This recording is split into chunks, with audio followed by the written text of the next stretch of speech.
twice, but I choose to love you, girl. Let's make it brand new. You're the old song, the new hook, I give it to you.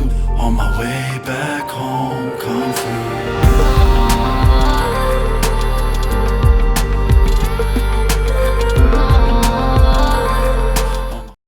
Hello everyone, my name is Amos for amosyourmixing.com. In this tutorial, I'm going to show you how you can use a compressor to work for your pianos.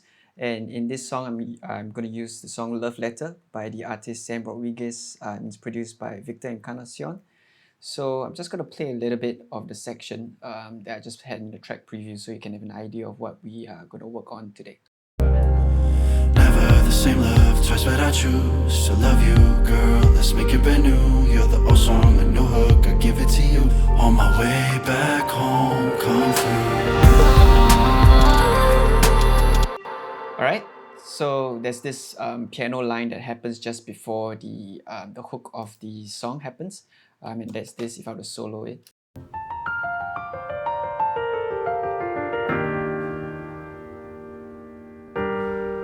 Alright, so it's a wonderfully played piano part. And in this case, I just want to talk a little bit about the compression that I'm using for piano. And I'm actually using the Waves API 2500 bus compressor on a piano. And the reason why I like to use this compressor on the piano is because of this link function that you have right here. So this is only for the plugin. And what this does is basically you can have different percentages of stereo linkage. So when I have it at 100%, it means both the left and the right are going to react at the same time.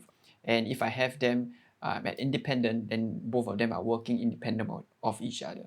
So in this case that I have for the piano, I have both of them at independent. And the reason is because, if you can see on the waveform right here, some of the hits are actually louder, especially for the right side, are going to be louder as compared to the left. Or sometimes the left will be louder than the right, depending on how the pianist is actually playing that part. So if I have the compressor to be linked at 100%, what this happens is that for those dynamic portions or the louder parts that's going to happen on either side of the spectrum, it's going to pull both the left and the right side of the compressor down, and therefore turning both the left and the right side down. So for me, I usually like to remove the linkage between both of them so that if ever I only just want to affect something that's only happening on the right, or if there's a transient that happens on the right signal, I only want it to compress more so on the right as compared to the left. So that allows you, that still gives you the width, it still allows you to be able to have the signal to breathe accordingly. So let me just show you how this is going on. So with the compressor at independent, you can see the meter. So this is left and this is the right meter. You see the right meter is actually reacting at a different dB compared to the left meter.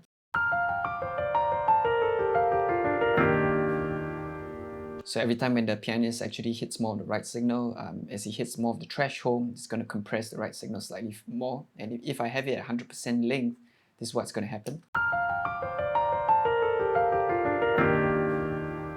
You see both of them reacting at the same time, even though the transient is only happening on the right side.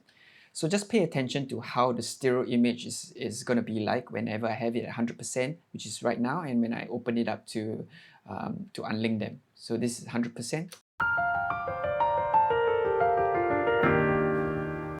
All right, unlink.